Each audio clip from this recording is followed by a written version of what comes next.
లయగారు అనుకుంటుంది, నన్ను అసలు పిలవలేదేంటి, నేను హీరోయిన్ని కదా అని.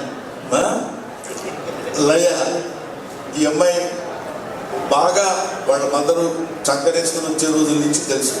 అదే చక్కరేసుకుని కాకపోయినా చిన్నప్పటి నుంచి తీసుకొచ్చే అటు ఇటుగా అప్పటి నుంచి అప్పుడు హీరోయిన్గా చేస్తూ మధ్యలో ఏదో యూఎస్ అట్లా వెళ్ళి ఆ తర్వాత మళ్ళీ కంబ్యాక్ టు ఇండియా కొన్ని సినిమాల్లో అది యాక్ట్ చేయాలని ఐడియా. వెరీ గుడ్ ఆర్టిస్ట్, అది నేను చెప్పాల్సిన అవసరం లేదు.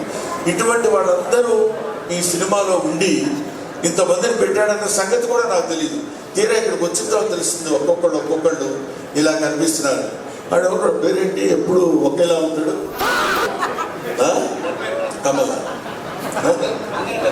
ఆంధ్ర ధర్మేంద్ర. ఎవరన్నా అన్నాను పోయినా మనమైనా వేసుకుంటూ పెట్టరు. అలాగా ఇటువంటి ఇంత అందమైనటువంటి పండగ వాతావరణంలో ఈ సినిమా ప్రీ రిలీజ్ ఫంక్షన్ జరగడం నాకు చాలా సంతోషంగా ఉంది.